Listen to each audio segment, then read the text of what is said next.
got it tacked up. And if you get too close, you're getting cracked up. Stone cold when I roll, coming out of the hole. Get back, cause I'm out of control. I'm on the edge. Welcome to this special edition of Lucas Oil on the Edge. We're at the end of our 8th season, and this year has definitely been packed with outstanding events. This special show is all about looking back at the best clips from some of our favorite events. First up is an old favorite here on OTE, Team Demolition Derby from Joliet. We always tell people, you have not seen Demo Derby until you've seen the Tournament of Destruction.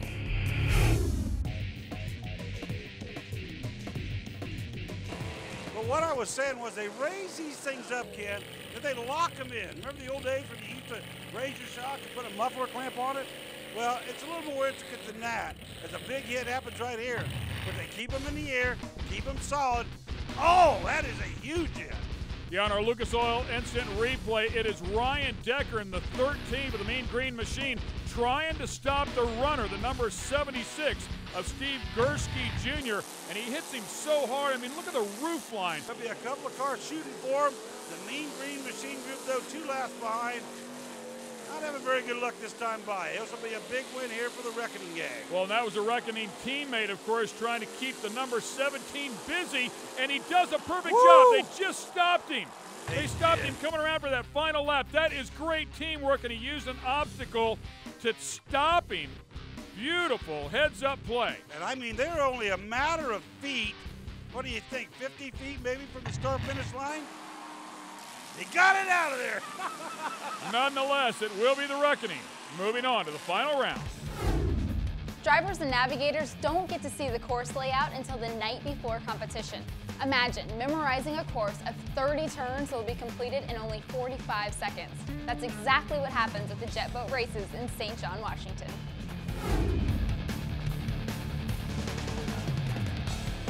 Very consistent last time out, 52.37, 52.89, but I will tell you, if Johnson and McNeil do what they have done in the first 2 rounds, they will lock it up.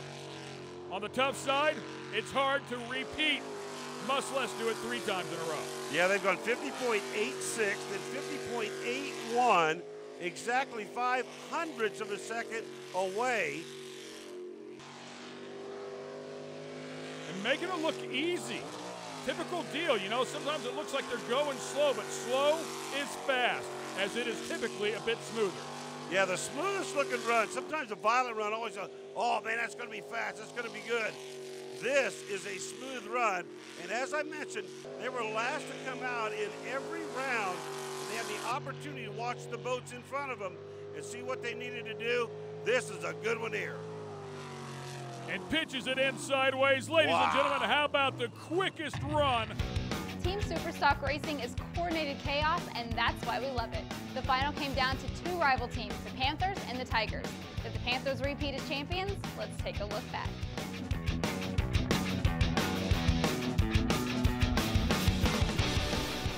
Once again, the Tigers in orange with the stripes, of course, the Panthers in black. Those 2 guys going at it, and seems as though the Tigers have a strategic game going, but the Panthers are on the gas. Yeah, they have got more than one runner, it appears. Now they could get hemmed up here. Oh, they're hitting each other. No. And that's the runner. Keep in mind, Harwood's a runner. He really doesn't want to have all that contact, but now is part of the battle. Yeah, and he's got to make his way through those blockers there. And right there, but that'll change things for everybody, because Team Black takes the lead there, I believe, takes it back. So these guys going at it, and it has been a back-and-forth battle here. Harwood hit again, and what will happen is, if Harwood is the runner, and you can see the end result of that one right there, and he gets in a battle like that, another one of the players will pick it up and become the runner. Yeah. Boom, boom, out comes the red again. Put them on the side, put them on the roof, and the red flag will come out. And like I said, no lining them up. They leave right where they stopped. And Harwood, the guy that I said was the one to watch, well, they've teamed up on him here. And not only that, he's got some issues with the right front of this race car. And at the end of the day, that guy right there has taken advantage of it. Yeah, Shane Penn is just ripping off the laps here. and uncontested at this point. I mean, really, Harwood is pretty much the only guy the Tigers have left. You talked about it before. The right front is damaged heavily, and that's how you finish off the Tigers. Here comes Penn as he picks up the checkered flag, and they go back to back.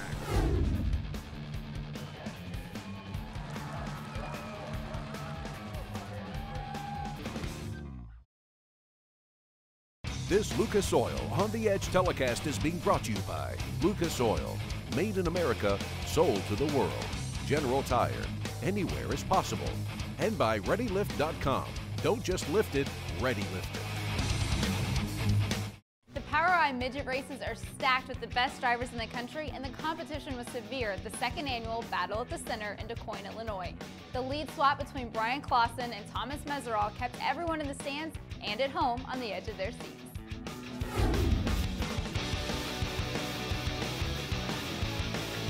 There's a look at your leader. That is Thomas Meseraull, and he has taken a lead back away from Brian Clausen, who had it at one time, and now Clausen looks to return to favor.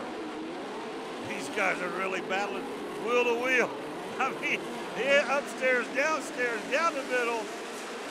What a great matchup this is. That is awesome racing right there, just inches away from each other, an open wheel style racing. Slide jobs galore. That's what it's all about. That's what the fans come to see. Guarantee it, man, oh man. One little bobble, just get a little bit past that cushion right there, as Clausen did, and you will lose that spot as these guys go back and forth lap after lap. He goes down low, slides oh baby. He got on the mound right there. And I'm not talking about the pitcher's mound. He comes right back after him. Absolutely incredible stuff out of two of the best. Oh! Clausen way up there kind of jumps the cushion but hangs on and grabs the win after a vicious battle with Meseraull right towards the end. What an exciting race. We brought back an old friend with the sand and dirt flinging sand drags from Mears, Michigan. The 300-foot drag strip was extremely fast. Let's take a look.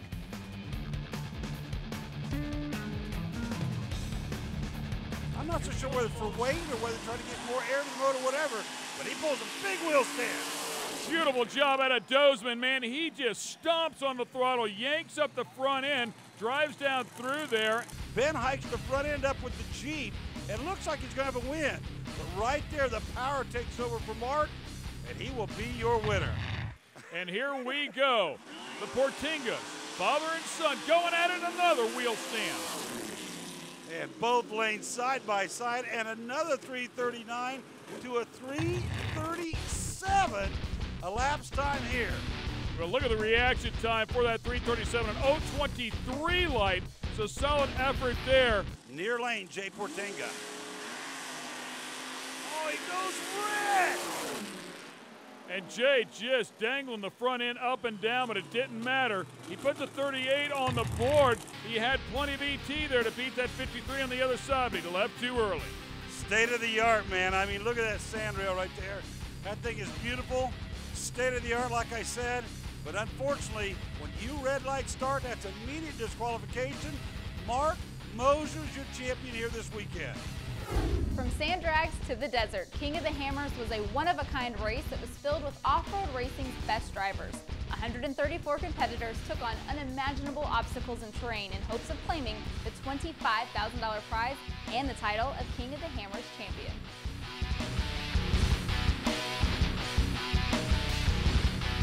Yeah, and these guys, needless to say, can have some issues out here in the desert, so they carry as much equipment as they possibly can to help them. Certainly in case of a flat, you see the spare tire on the back.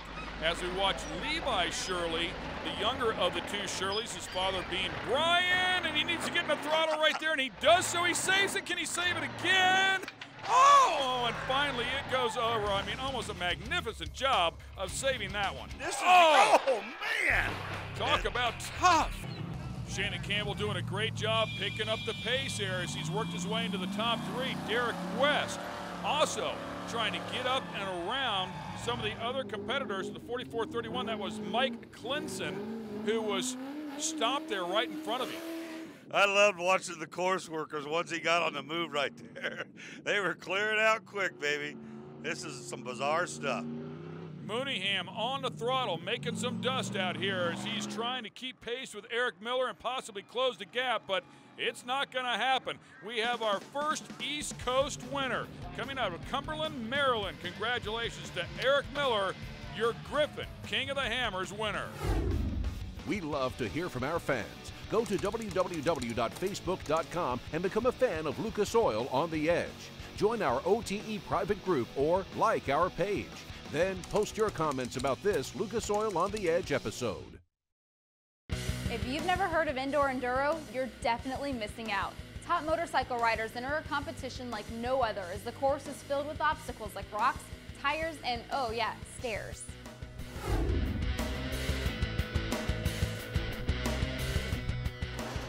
He's doing a good job. Oh! And not necessarily the preferred way to get to the top of the stairs, but it will work.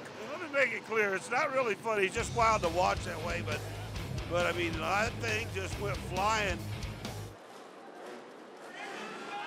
Oh, Donovan's still in the lead. Boy, and I'll tell you, 1 foot down, he almost caught the edge of that big steel culvert right there. And if you go back to that very first incident that he had early on, it looked like he had an issue with that right ankle at that time. So he very well could have one sprained right there. Oh! And Mark Geary goes down. That's what we talked about at the top of the show, how to grab that front tire and pitch you over the bars. Keep in mind, he also went down in the boulders, and he is over 40, competes in the Masters class as well. And Donovan making it look easy right here, and it's not easy for sure. This stuff is so difficult. You are right, kid. The physical fit part of this deal, but he's definitely making it as they make their way through the forest there. Wow. So tough, hitting one of the tough blocks right there, and a couple of riders go down in the boulders again. And making those railroad tracks look easy, but when you go over them at that speed, one small mistake, and it could be the end of the race. Don't forget the duck, by the way, when you go to the top. You got a duck, too. That is bizarre, to say the least, man. Using the berm, once again, 5 laps in distance, and you can get up in here, get caught in traffic a little bit. You might not be able to make a pass. Good news is the guy behind you can't make a pass either. It's got another one struggling there to get over that huge log. Here comes Donovan. Should get the checker right here, and he does. It's time now to take a look at some awesome rock crawling highlights from the We Rock competition we covered in Attica, Indiana.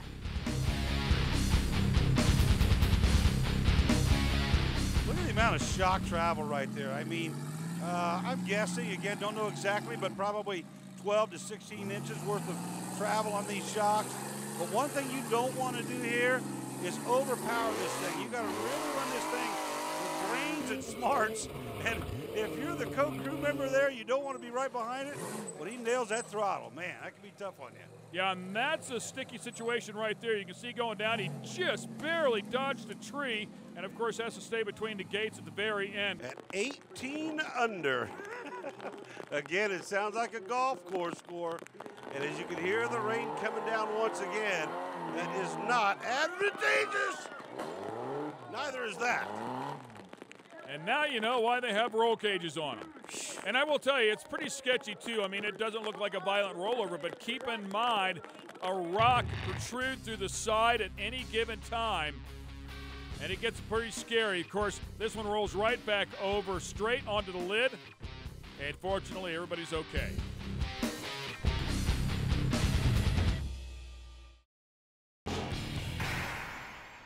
Welcome back to this special edition of Lucas Oil on the Edge. One of our favorites here on OTE is the motorcycle flat track races from Wisconsin. The pro race was full of battles and it came down to the wire. Here's flat track racing at its finest.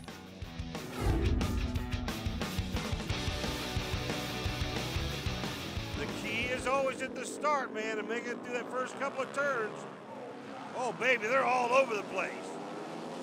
Trying to settle in these first couple of laps are so exciting all the time as these guys go out there and look for the very edge.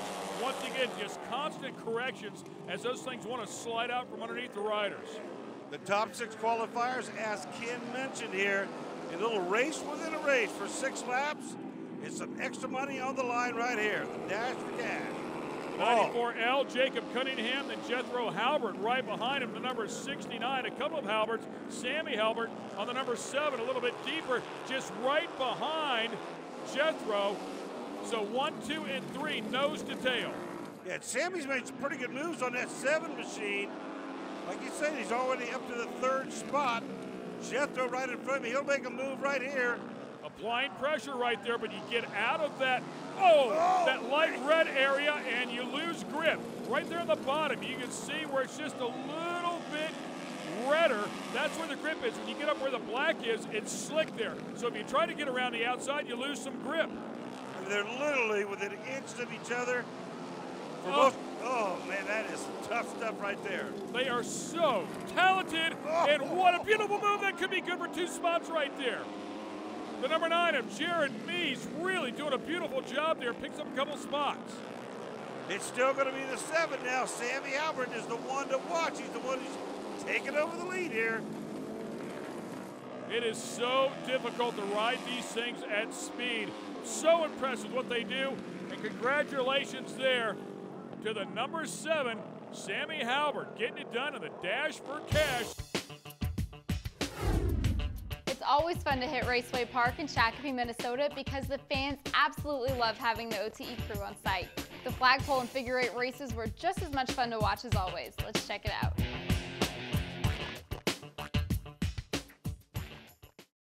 Keep your eyes out on Bodley though. He's one of the best at it obviously, or he wouldn't be in this position. But those drivers that are really clammed up there in the middle, like we just about saw there, it's far tougher for them. But when you're out front, on your own, you've got a better vision overall of the racetrack. Again, we could go on board with Steve Cheever. Keep in mind that the leaders, the veterans of this sport, they're looking ahead. Whenever they get in the apex of the turn, as quickly as they can turn their head and start eyeballing that intersection is what they do, so that they can time it perfectly. Just like that. Watch Ricky Martin in the final lap, baby. He's giving him a left tap. Yeah, Ricky Martin has really closed the gap on our leader here, Steve Motley, and this is what he does. It's how he won the championship a year ago as he closes this gap up. Now we will see that line change throughout the course, and right there he does it again. But see, there's a tighter line, and that's exactly what the 67 does of Steve Motley. Wow, Motley made that one look easy.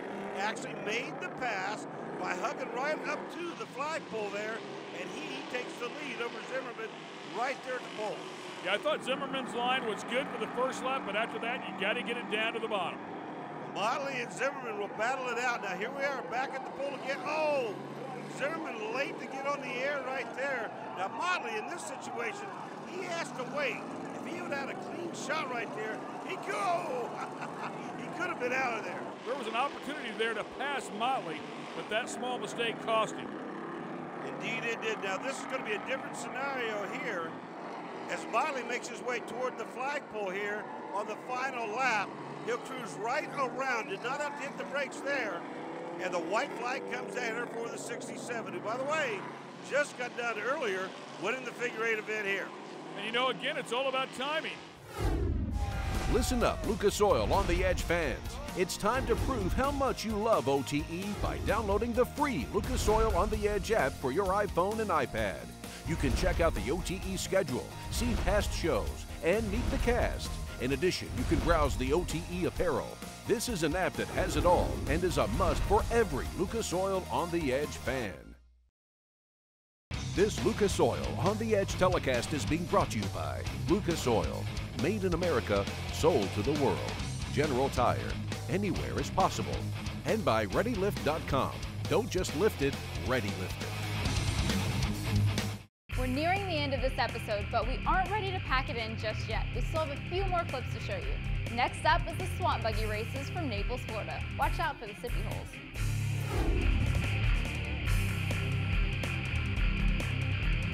Fatal attraction. He'll line up alongside Barefoot Florida Living, and they are both off to a great start side by side again. Two of the prettiest cars on the property, one with a gentleman behind the wheel, a beautiful lady on the other side, and Barefoot Florida Living, boy, that thing went deep right there. Bobby Williams behind the wheel, Got off to a great start, did get some roost up there on Bonnie, but Bonnie is not done just yet. Oh, she's on the inside right there. That's the Look best at place that to be. comeback. Unbelievable. We've seen this 4 or 5 times today. Oh, and again, the right front inside tire there in that turn comes up. Loses just a little bit of grip, and Bonnie just drives away on that inside line. It is so hard to carry speed in there. These things are like instant replays of themselves. I mean, I can't believe it. You just don't see them where they're this competitive every time, man, lap after lap. It's wild. I agree. Some great side-by-side racing, pair after pair after pair, and Bonnie Walsh and the Fatal Attraction is going to get it done here. Lap time 58.5, so an awesome race here. Our last highlight clip comes to you from Waiawega, Wisconsin. The temperatures hovered around 10 degrees, and those were absolutely perfect conditions for snowmobile racing.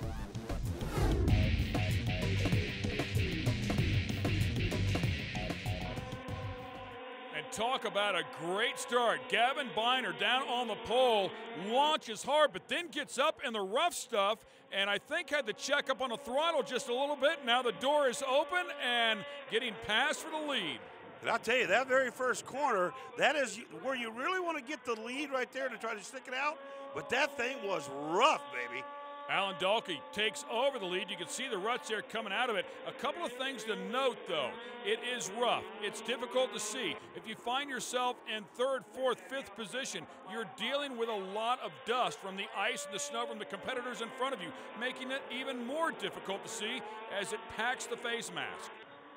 Yeah, and a good battle, too, as they stand on the throttle. I should say hand on the throttle, the thumb there, pushing as hard as possible. White flag out, 1 lap to go. And it is Murkowski taking a look at the outside now, trying to carry a little more speed.